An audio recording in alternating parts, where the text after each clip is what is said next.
Morning. My name is Michael Arden. Today we'll be speaking about what environmental justice means to me with some focus to vulnerability, global capitalism, and sustainability.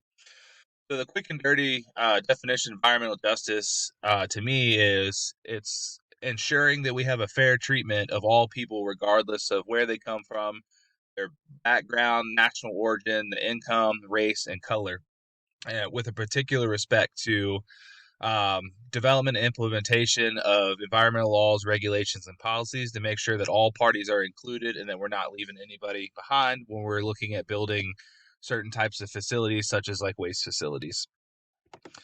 So if we move on and we look at the vulnerability side, so one of the biggest vulnerability communities is those low income and minority groups.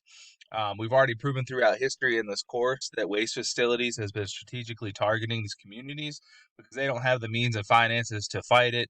Um, there's also some racial stuff that goes on with these communities, as far as the health impacts in those. They don't want to put those in areas where high income or particularly certain races, um, so they strategically put those in those low income and minority communities, because they, like I said before, don't have the ability to do that. Along with like pipelines, they're strategically placing pipelines through these communities. That way they can get built without a whole lot of pushback, and then nobody seems to really care if it's in these areas as well. Another vulnerability is the lack of public information and awareness. So a lot of these organizations, they put out very vague information, or they'll put out one sign in an area that's not even around that community.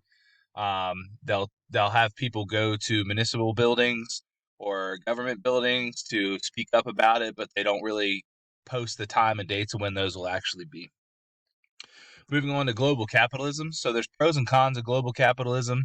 One of the pros is that it improves the standard of living. So as these companies move across the world, build new industries and factories in these places, they're bringing in money and then boosting the economy in those areas. So the standard of living goes up, which helps also boost environmental practices. So most people are forced to make bad environmental choices because just to survive and live, they have to do certain farming practices and stuff to make that happen. So that standard of living gets boosted by having global capitalism.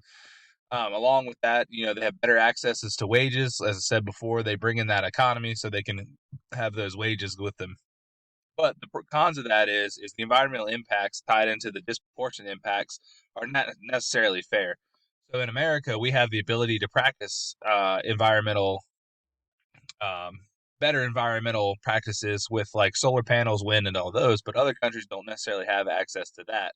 And also, as we build our factories and industries in other countries to save money, we're polluting those countries, and the effects of running the ships back and forth are going to these areas, like I said before, that have to do these farming practices. So we're changing the climate and is also adjusting the farming, so they're having worse farming practices with the weather than they did before. Moving on to sustainability and environmental justice. So, if we look at sustainability with the fact of environmental justice, it basically means that we're moving forward while we're leaving people behind. As I said before, as we do these sustainability practices in America, we're leaving a lot of groups behind. So, even if today we switched over and said all new construction has to be some type of sustainable energy, we're also the ones that are already built in these communities are not being brought up to those. So we do clean energy for all. It's really, we need to move forward, but we also need to go backwards and look at all these areas that have these facilities in them, that are polluting those environments too, and modernizing those to having that clean energy as well, so that we're fostering growth into a more sustainable environment and we're not continuing to leave minority and low income groups behind. Thank you for your time.